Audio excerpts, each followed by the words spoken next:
Hello दोस्तों, एक बार फिर से द फार्मेसी नॉलेज चैनल में स्वागत है। तो दोस्तों, आज हम लोग पढ़ने वाले हैं मेटेनिक्स और फेरस सल्फेट के बारे में। तो शुरुआत करने से पहले हम आप लोग को बता दें कि यदि अभी तक चैनल सब्सक्राइब नहीं किए हैं तो प्लीज़ कर ले, क्योंकि आपको भी pharma D pharma BSc nursing से रिलेटेड टॉपिक का एक नोट और सिंपल लेक्चर्स मिलते रहेंगे और साथ ही में आपका सिलेबस भी पूरा होता रहेगा।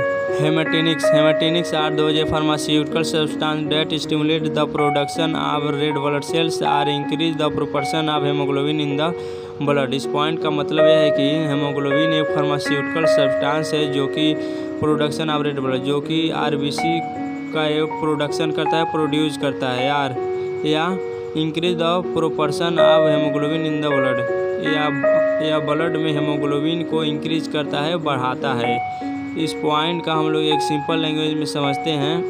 हेमेटेनिक्स एक फार्मास्यूटिकल सब्सटेंस है जो कि RBC का प्रोडक्शन करता है, या हम कह सकते हैं कि यह हमारे ब्लड में हेमोग्लोबिन को इंक्रीज करता है, बढ़ाता है। नेक्स्ट पॉइंट है, haematinics are use to treat of iron deficiency इनेमिया।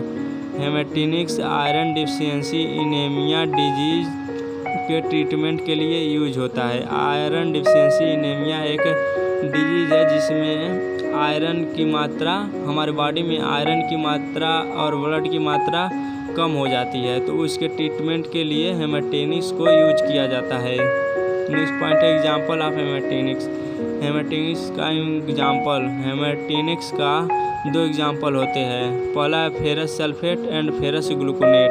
अब हम लोग जानेंगे फेरस सल्फेट के बारे में, जो कि हेमेटेनिक्स का एग्जांपल है। कभी कभी एग्जाम में 2 नंबर के क्वेश्चन में पूछ लेता है कि हेमेटेनिक्स का एग्जांपल लिखिए, तो हमें लिखना रहता है ferrous sulphate and ferrous gluconate.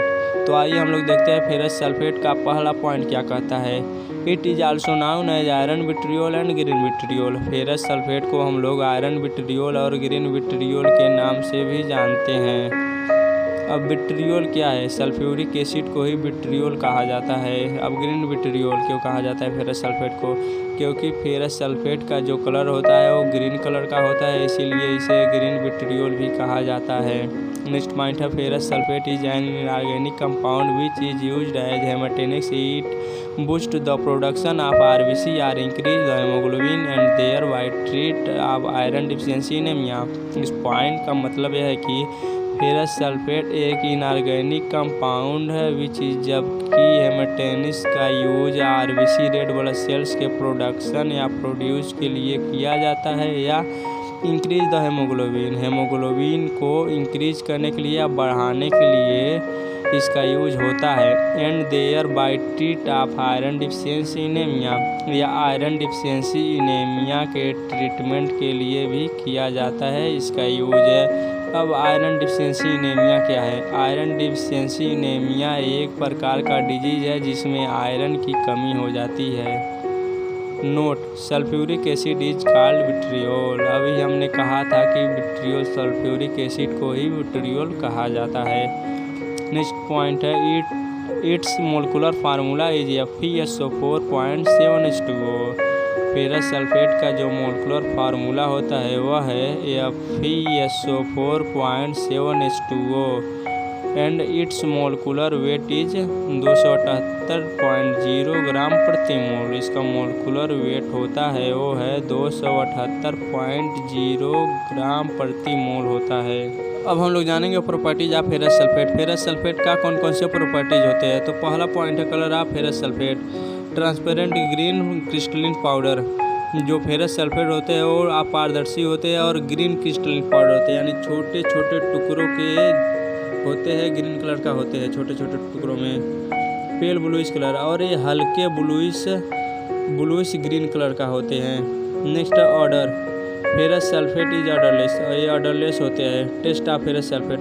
Ferrous sulphate का जो टेस्ट होता है वो मेटालिक और स्ट्रिंजेंट टेस्ट का होता है। सोल्यूबिलिटी, यानी फेरस सल्फेट किस में घुलता है और किस में नहीं घुलता है। Ferrous sulphate is freely soluble in water and insoluble in alcohol. Ferrous sulphate जो होते हैं वो वाटर में आसानी से घुल जाते हैं, और इनसोल्यूबल इन अल्कोहल, और वो अल्कोहल में इनसोल्यूबल होते हैं, यानी अल्कोहल में वो घुलते नहीं हैं।